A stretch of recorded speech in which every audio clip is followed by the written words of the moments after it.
As far as the engine's performance is concerned, this car has been performing the same in the last 5 years. This insulation is eaten by rats. This is the place where you put water for the wipers. This is the battery which we have changed after 3 years.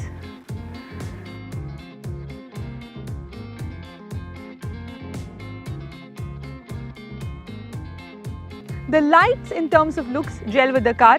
The stock halogen which came with the car were not that great, so we upgraded to Philips Extreme Vision. What started happening is that the plastic above the reflector started melting. So we in fact tried with changing to LEDs also, considering the heat effect, but that did not help either. The night driving is difficult, especially on the highways, because the throw of the light is not that great as compared to other cars. We even tried adding fog lamps to the car, but that did not help either.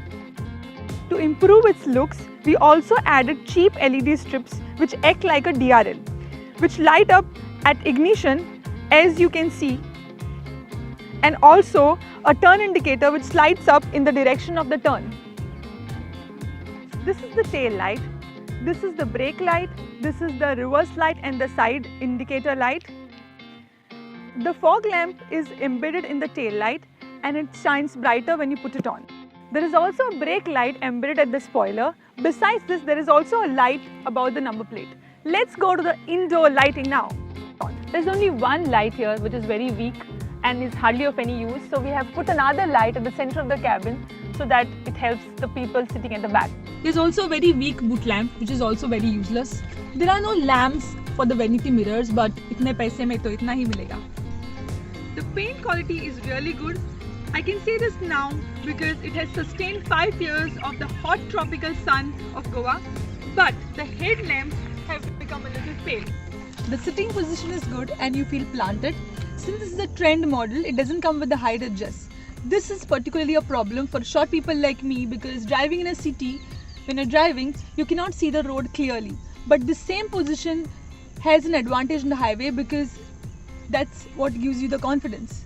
At the rear seat of this car, the problem here because of this shape, if a fat person tries to get in, he will take away the beading of this car when he tries to sit. The fifth person who sits in the car has a compromised leg room because of this hump. There is no rear AC vent to this car, but I don't feel it is needed because the AC overall of this car is so strong. Also, the headrest of the rear seat are quite uncomfortable, especially for a person of my height and for a long distance drive.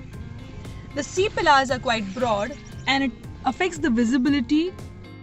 Let me explain the locking system of this car. If the car is properly locked and you press this key twice, it gives you a single beep. Whereas if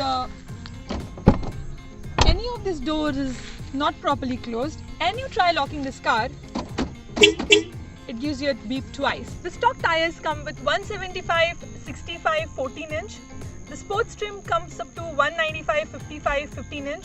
But we have added 195, 55, R16 with 16 inch Momo alloy wheels.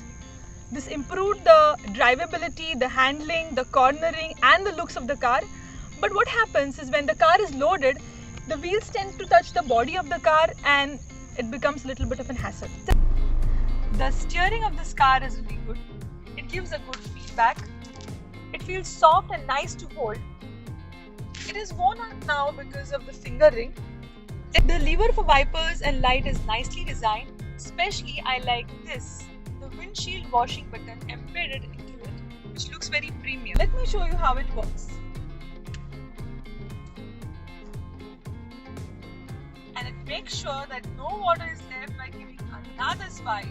The quality of the dashboard and the door panels is good. The plastic looks soft but is actually hard. I really like this. There is a cushion to the armrest which is genuinely a nice thought. The door panel is really nice and everything seems to be falling in place except for this, which is an adjustment for the outside rear view mirror. What happens is every time you have to adjust it, you have to get ahead of your sitting position, adjust and sit back and see if it has really got adjusted, which is actually a kind of an... Interior is pretty basic. It feels like an old phone. It's kind of difficult to use the stereo. It has got this dial pad, but for a person like me, it's difficult to remember all contact numbers. Also, recently, the phone button gave up. We cannot pair a new phone to this stereo. So we have added an external Bluetooth through USB, but my kid managed to break that as well. So let's get driving!